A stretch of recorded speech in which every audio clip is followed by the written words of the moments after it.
За сайн байцгаана уу? Та бүхэнд би өнөөдөр астрономийн хаврын удирдлагын наран тэнцлийн дараах анхны хэр үгүй тунгалаг тэргэд удаан саран өдрийн мэндийг хүргэе. Энэ бол та бүхний үл туулах, үл нэгдэх, хизээж түнд үл хамаарах тэр цаг хугацаа орон зай байлаа. Та бүхэн дорны ард түмэн мөн төөнчлэн дорн зүгт уусан нэгдэж дайсан дүрд орсон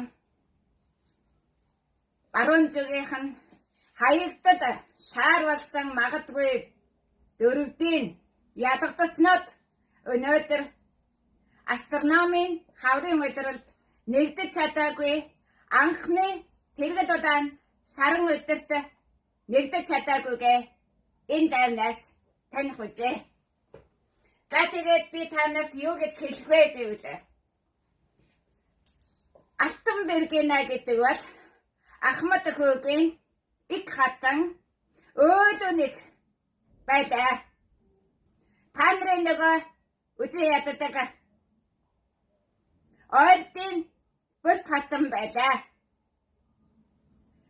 Ойртуудаа дайцсан халахуудаа та нар Алтанбергенатай дайтаж Төв Азийн мөнх нарыг залгих Манжин хааны луугийн айранд нэгдсэн хорт могоонууд гэдгээ танигдсан. Яг өнөөдөр та бүхэн инко Монголын цагаан сар хэмээх астрономийн улирлын яг энэ өдрийг та нар хоосон алгасч байна. Би бүр баяртай байна.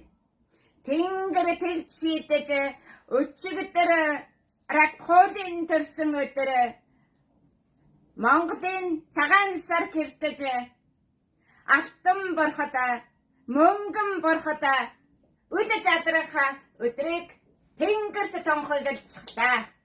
Түүнээс өдөр хаан тусах нь чухал биш. Харин дэлхийн сүдэлд сар орж нарны гэлдээс халахлагдах яг тэр мөчид чухамгүй нэгэн цагийн Монголын цагаан сарын төгсгөл болдгийм. Монгол бурхтын задрах хугацаа дуустгийм. Тэд бол 6 дахь алтан мөнгөн бурхад байлаа. Тэдний дөрийг ойр дихингүй өндөргөн дөрсөн та нар таниулахдаа усны мандал дээр ургаж ургах нарантай уралдан усны мандал тэмүүлж өдөр дундын наран дор дэлбэгээ бэдэг тэрэл алтан бөлбөө цэцэг байлаа. Ашгүй та нар түнд нэгдээгүй чинь аз болж ас холын хар кредийн нутагта хар тангадууд хар сардор рахуулын албат бол Монголын цагаан сарыг залгих Буддаг автомагийн күүгийн шав албат болно.